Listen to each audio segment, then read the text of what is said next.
Welcome into Texans Today, everybody. I'm your host, Jeremy Chuggs. Coming up on today's program, the latest storylines around the Texans this week. I know it's the off season, but still, we got some news and notes and stuff that I want to talk about here on today's show. Some interesting topics that I want to discuss, but something that I need to address at the top of today's show. With only a couple days left in June, we are currently losing the June sub-battle against our rival Tennessee Titans. As you see, we're about 30, 40 subs back and subs added this month. Don't let me down, Texans fans. Don't let me down. I need you to sub today. Help me beat the Titans channel. I can't look at our Titans content creators in the face and say, hey, good job. I gotta have some bragging rights on them because, hey, they stole the Oilers from the Houston Texans. Don't let them steal this June sub battle. Go down and hit that sub button right now if you haven't already for daily Texans videos all year long. Now, the latest storylines around the Houston Texans, this one kind of around the NFL as well. There's been kind of floating rumors of a separate quarterback salary cap after, all the high number of quarterback deals that have been coming down this offseason. Could they have a separate QB salary cap? Now, the real question is, could this happen before CJ's due for his contract? Because if that's the case, this could very, very much help the Texans down the line whenever it comes to CJ Stroud's contract extension. As we look at the highest paid quarterbacks per year after the Trevor Lawrence deal, he's tied with Joe Burrow at $55 million a year. Justin Herbert there at 52.5, Lamar Jackson at 52.5, Jalen Hurts at 51, and then you go down the line. But obviously, we're looking at the top five because that's where CJ Stroud's going to get paid, and I think he easily exceeds those numbers. I think you're talking about 60, 65, $70 million per year for a guy like CJ Stroud. And what this means for the Houston Texans, if they do choose to possibly go to a separate quarterback salary cap, is they could possibly sign more players. They could sign more free agents. They could sign more internal guys. Guys like Will Anderson, Derek Stingley. You could sign a guy like Tank Dell and not really have to worry about it as much because you're like, dang, we're going to have to pay an astronomical amount of money to CJ Stroud. And really this all kind of came to about this week for me whenever I heard Tom Pelissero, NFL beat reporter, say the NFL could adopt something similar to the NBA's max contract where it's set at the most money you could offer a free agent like a quarterback, or just go ahead and do a separate salary cap for quarterbacks altogether and say that doesn't really equate anything towards your team's salary cap as a whole. Both those things would help the Texans tremendously moving forward. Either the NBA or the max contract in the NFL, or just saying, hey, your quarterback salary cap doesn't really affect your team's full salary cap. Both those options would help the Texans a ton. And I think there's a strong push for this moving forward because, one, it is kind of getting really high for quarterbacks in the NFL, and their percentage of the salary cap is going up and up and up as teams are looking, they're like, hey, we got to pay a safety, we got to pay a linebacker, we got to pay these other positions. But how can we do that if we're paying 40% of our salary cap to one player? And I think there's a big push for this as well because of these next guys that are up, most namely Dak Prescott and the Dallas Cowboys. I mean, Jerry Jones, if you don't think he's got his hand in the honeypot on this one, saying, hey, we don't want to pay our quarterback 40% of our entire salary cap. They're penny pinchers up here in Dallas for the amount of stuff that they talk about. Oh, Dallas rich, Dallas money. Dallas has all the money. Jerry Jones, oil field money. They're pretty stingy with their money up here with the Dallas Cowboys. So I could see them saying, hey, Dak Prescott's up for a new deal. Can we kind of get something going, get the ball rolling on how we're going to address the quarterback, salary cap, quarterback money towards the salary cap in the near future. Also, Tua Tagovailoa with the Miami Dolphins is going to be up for a new contract, as is Jordan Love. So that's three big names that could boost the quarterback market even more, because if Trevor Lawrence is getting $55 million per year, I know if I'm Dak, Tua, or Jordan, I'm saying give me 60.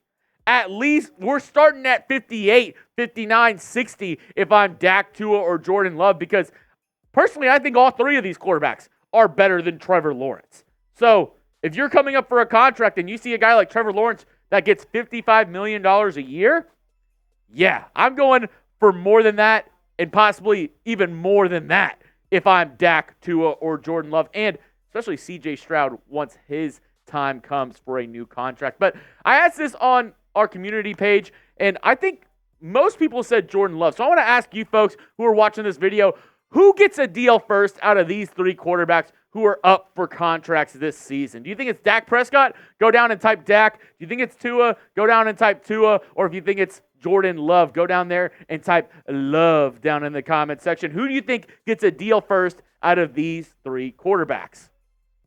Next up, do the Texans have two Defensive Player of the Year candidates? Two guys who could win that award? Well, the odds say so. They have two guys, Will Anderson Jr.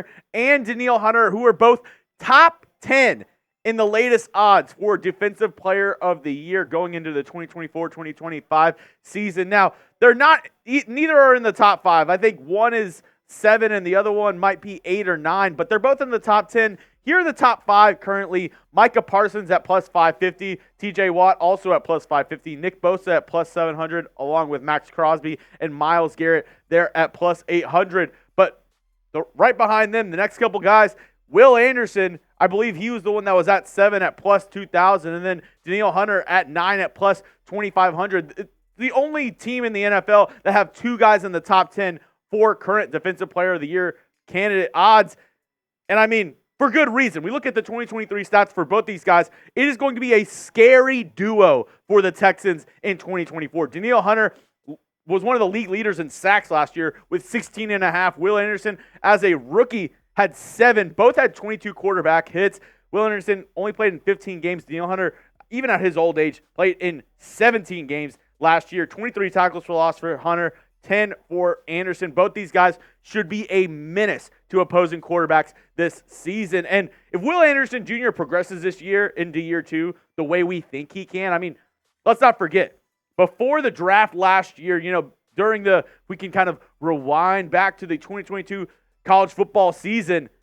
Will Anderson, from the start of that season, a lot of people predicted he might go number 1 overall. He is that skilled and that talented. So if he can translate that to the field, especially with his offseason work and getting a guy like Danielle Hunter in the building, kind of helping him, teaching him along the way, the tricks of the trade, helping him with his handwork, helping him with, the ins and outs of being an edge rusher in the NFL, this could be the best pass rush duo in the NFL. And I don't think it's very close. I think these two guys could be number 1 and number 2, the two best edge rushers in the NFL going into this season. And that leads me to this question. 30 and a half sacks for Hunter and Anderson combined this year. What do we say? Over or under? Let me know what you think down in the comments section. Do we think it's over or under 30 and a half sacks combined for Hunter and Anderson? I do have to say, I think it's close. I might just say under. I think, both these guys getting 14, 15 sacks this year definitely is possible. I could see Danielle Hunter maybe regressing a little bit, but still getting like 13 sacks on the season.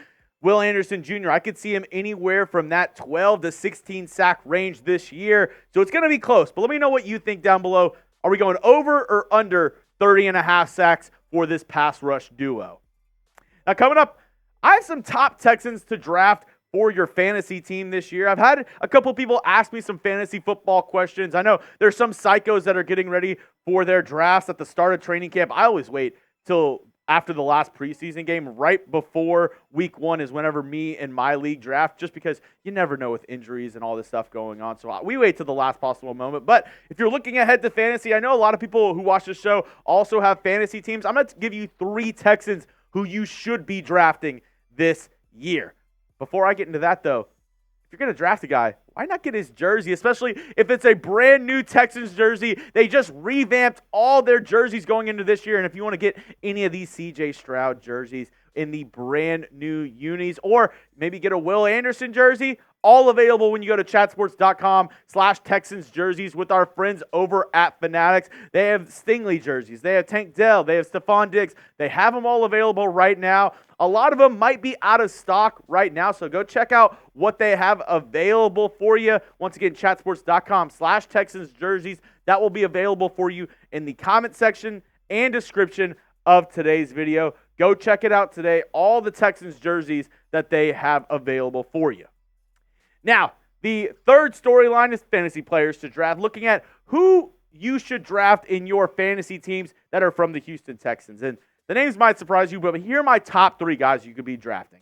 And I'm basing this really off of average draft position. That's the ADP you see right there, and where they're ranked for their current positions in fantasy. So first off, Dalton Schultz, 123rd average draft position for Schultz, the 13th ranked tight end. I think the value there is fantastic. He's still going to be a solid tight end. And how I view tight ends in fantasy is if you don't have one of the top 3 guys, I usually wait towards the end of the draft because there's not that much of a difference between guys of like 5 to 15, really. They're all going to be average. They're all going to give you solid numbers. I think Dalton Schultz, he could be a solid option for you if you're waiting at the tight end spot. He's a really good value pick later in the draft. Maybe if you get into round 8, round 9, and you don't have a tight end and he's on the board, one of the top guys, I would definitely go ahead and go grab Dalton Schultz in fantasy this season. Secondly, the wide receiver that I'm drafting in fantasy is Tank Dell because the other 2 guys, Nico Collins, Stephon Diggs, they're both higher ranked than him for average draft position and ranked in wide receiver. But I think Tank Dell could get a lot of run this year in this Texans offense, even though it's a little bit of a crowded room as it seems right now. I think he has a lot of opportunity, especially if you're in a PPR league, which stands for points per reception. Tank Dell is going to get a lot of those, jet sweep push passes, a lot of those, gadget design plays, maybe a lot of screen plays for Tank Dell as well. That'll rack up the points for him in fantasy. And I still think he's a dynamic guy in the red zone as well, so could get a good amount of touchdowns for this team. I think Tank Dell, the average draft position of 65, 26 wide receiver on the board. I think it's the value for him there is really good as well. If you're looking to draft one of the Texans wide receivers, I would go ahead and draft Tank Dell. And the last player is going to be Joe Mixon. I know a lot of people might say C.J. Stroud, but he's going pretty high in drafts this year, and maybe I just don't value the quarterback as much as I value, wide receivers, the flex position, running back as well. But I'm going with Joe Mixon because the same reason I said with these 2 guys, a good value guy that you're going to get in the draft. He's the 14th RB taken, 61 average draft position. I think he's a guy, maybe he's not your RB1 because I think the Texans are going to throw the ball a ton this year.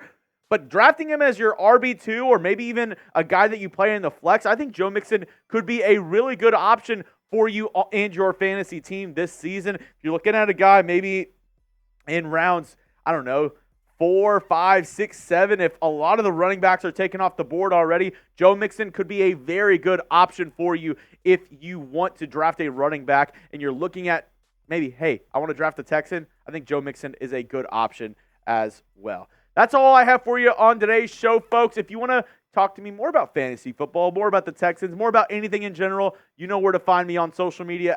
X, you can find me at Jeremy Chugs, IG at Jeremy_Chugs. To continue the conversation, hit me up. The DMs are always open. Until next time, hope all you Texans fans have a great day.